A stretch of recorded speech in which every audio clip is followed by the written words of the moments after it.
This is Switched On.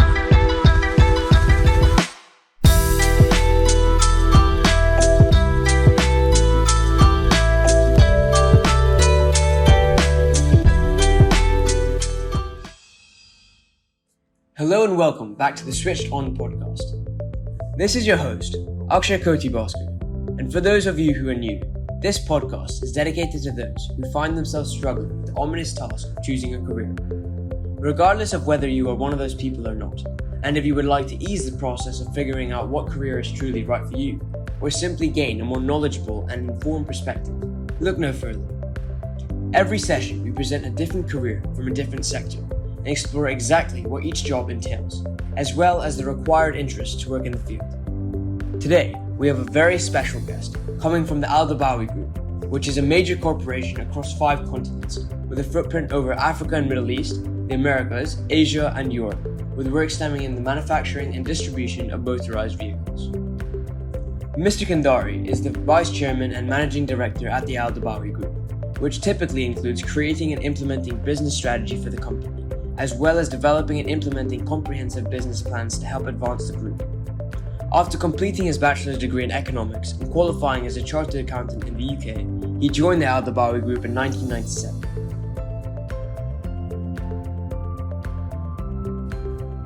Mr. Kandhari, I think the listeners are probably most curious as to why you do what you do. How did you initially become interested in this field or profession? So I've always been interested in being an entrepreneur. I grew up in a family that was a business family, and a lot of discussions around the table were always about different businesses that my dad or my granddad did and how successful they were at it. So I sort of thought to myself, this is something I could see myself doing, continuing the legacy. So I decided that that's what I really wanted to do. And when I went to school, I took the opportunity whenever I could to get into doing some sort of business. I was running the shop of the school, buying and selling stuff. So it's been in my blood, I think, and I enjoy it a lot. So that's why, good. Yeah, that's why I'm interested in continuing this, and hopefully family members of mine continue it too. Yeah, hopefully. Could you provide a brief overview of the role you play within the organization, and what are the main responsibilities and tasks you handle on a daily basis? Sure. I'm the Vice Chairman and Managing Director of the group. So my responsibility is to support and assist the Chairman, who's my father of the group, in some of his responsibilities, as well as carry on day-to-day responsibilities that I have on my own as being a Managing Director. So high-level decisions, strategic decisions, which industries we go into, which geographies we go into, become my responsibility. We discuss that at board meetings, and then I have to ensure that they get executed by the CEOs that we have in the group. I also work closely with the CFO, so the financial management of the group reports into me. Because I'm interested in sales, I also get an understanding of what the sales functions are doing within the different businesses of the group. I support primarily the leadership team, our 2 CEOs and my other direct reports, to make sure that they are doing their best and performing at their peak, because if they perform well, the group performs well. Right, that's a good structure to have. Yeah, and I'm also the face of the group when we go to industry conferences or events. It's my responsibility to make sure that we represent the group in the right way, with the right image. Can you tell us a bit about yourself, such as your interests and skills? Sure. I love to play golf. I don't play enough of it because I travel a lot. But if I could get more time, I would definitely play golf. My skills, I think one of the skills I've realized that I had over a period of time is the skill of choosing the right leadership team. Right. And a good judge of character. I've been lucky, and also I think it comes when you have a gut feel that you see and meet people, you speak to them, and then you get a sense that would they be part of your group, would they be part of your culture, would they help you grow your business, would they help you perform better as a group and fit in well with others and be great leaders. And I've been lucky. Most of the leadership team across the group today has been handpicked by me, and I've personally interviewed them and recruited them. So Yeah, that's probably a valuable skill to have. I've been blessed with that, I think. Right. On top of that, do you have any personal advice as to what skills or qualifications are necessary to succeed in your position?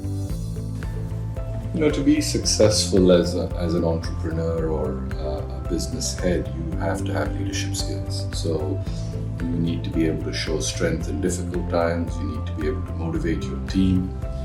You need to know when someone's not right for your organization and someone who's not going to perform, and you need to take difficult decisions.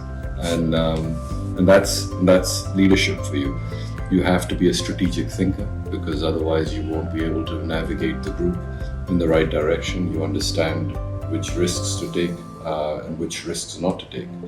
You have to have a business acumen, and that comes from experience. You have to be able to communicate well, because the message has to be passed through the group, and it's for the group and on behalf of the group. So working with different people, different styles, you have to be adaptable.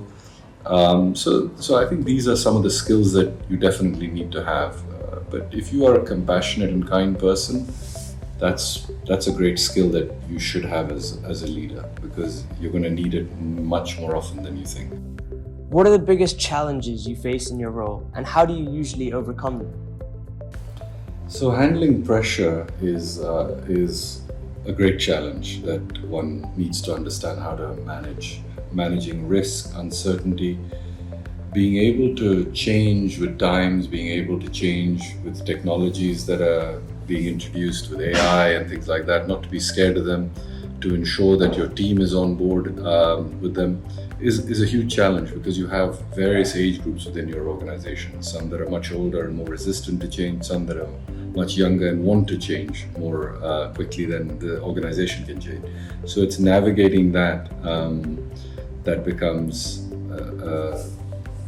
a challenge, and trying to understand how to overcome that. Seeing industry trends, so you have to read a lot and about what's happening in the industry. You have to network, speak to a lot of people to understand how things are moving, and at what pace others are moving, and how they're changing, so that you're also leading the industry, but also not going too far ahead where you're almost heading in the wrong direction. Right.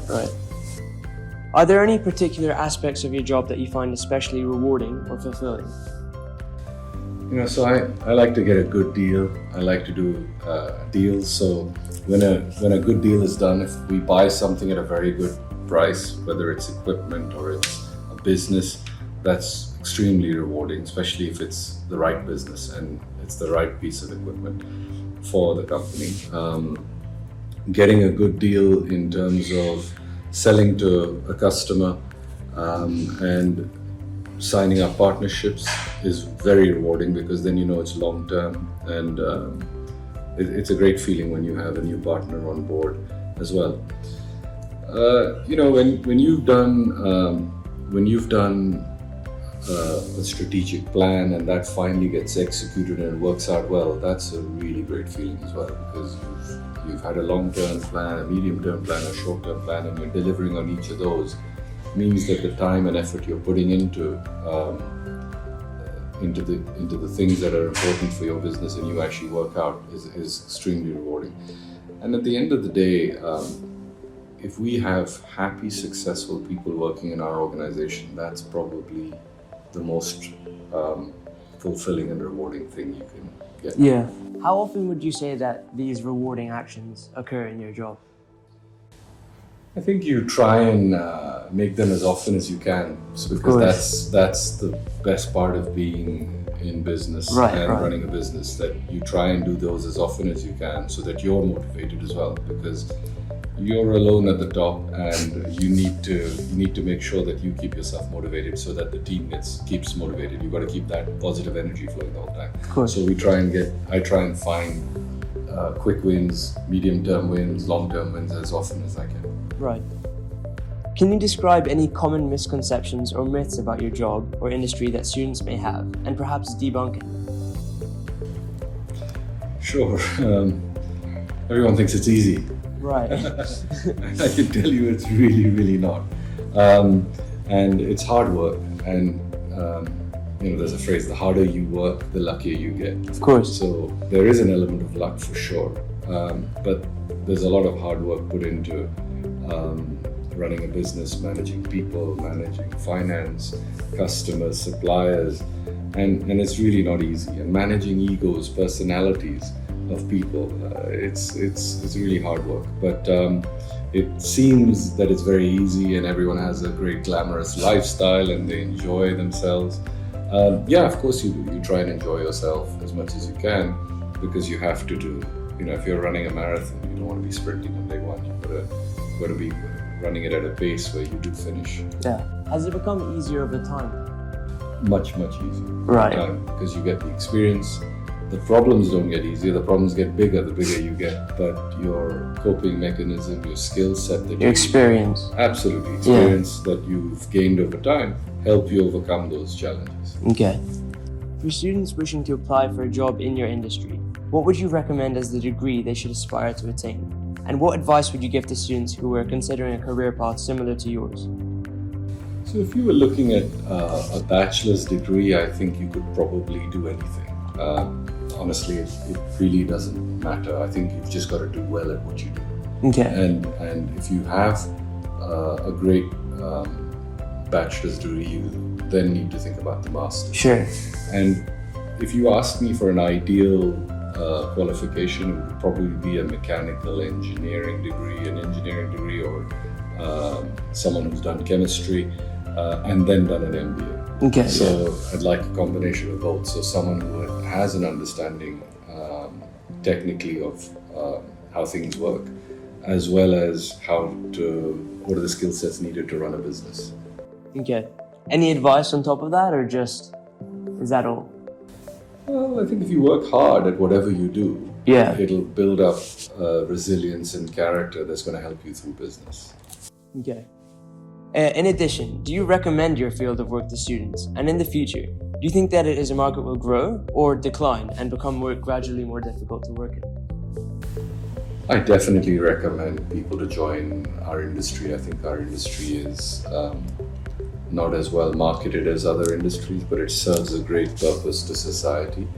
It is, the contact you have with a car on the road is your tire. Of course. The energy that you get all over, which is stored, is the battery, and we deal with tires and batteries. So we believe we provide a huge service to the world, and energy storage is the future, and it's definitely something that's going to spread a lot more in Africa and in poorer parts of the world where energy storage is critical, given the infrastructure or the lack of infrastructure that's there in the world. So if you could get batteries across Africa more and more, then for energy storage, you're actually making a difference to the world and improving people's lives. Right. Well, that's a good message to have. If you were to start your career over again, is there anything that you would change, and would you stay in the same sector? If I was to start my career over again, I think I would like to go to university in the US. Right. I went to school in the UK, I went to university in the UK. I think I would have liked to have gone to university in the US, just to get an experience of what it's like. It's a big area where we're growing our business. We're looking at growing significantly in the US. And I think that would have been an element of variety that I would have got, that I would have wanted. But otherwise, absolutely no regrets. And would I be in the same sector? Absolutely, I would. So you must enjoy the job then. I love it. You were instrumental in changing the strategic direction of the Dobowi Group to increase its focus on manufacturing, which resulted in the establishment of the automotive and battery manufacturing businesses. Can you explain why you chose to move in this direction?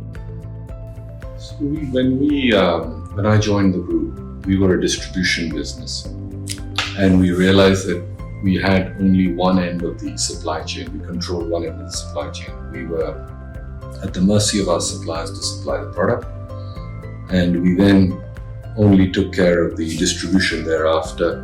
And in most cases, we never even had an end point contact to the end customer. So we were distributors to other big dealers globally, and they then dealt with the customers. So we became almost middlemen And we realized that, yes, there is always going to be a role for middlemen, but it's going to be a limited role.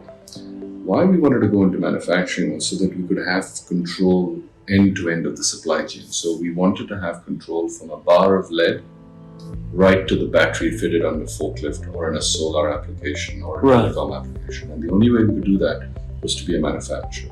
So we then got into contract manufacturing of tires. So we controlled the tire from the time it was produced to the time it was fitted. And for batteries, we controlled the time it was from a bar of lead right up till the end use of the customer. So that must have significantly benefited your business. We had a lot more control over it. We had a lot more control over our destiny, over control over our brand. And in terms of when you own a brand and you develop and grow the brand, you grow the value of the company in your business. Okay. You helped establish and manage the domestic and international joint ventures, including the group's significant expansion into Saudi Arabia. Could you talk to us about that particular venture with regards to your efforts towards its success and the effect it has had on your position in the company? So we went to Saudi because we got an opportunity to establish a business in Saudi with Pirelli, and we took that opportunity.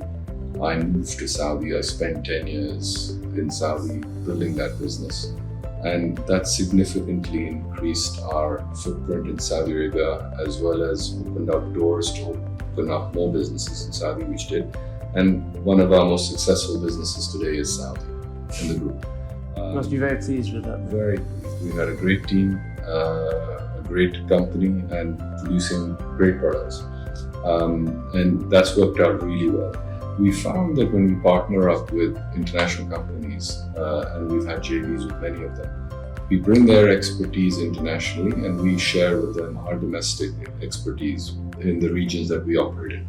And that model works well for a win-win, and that's been a real story of success for our group.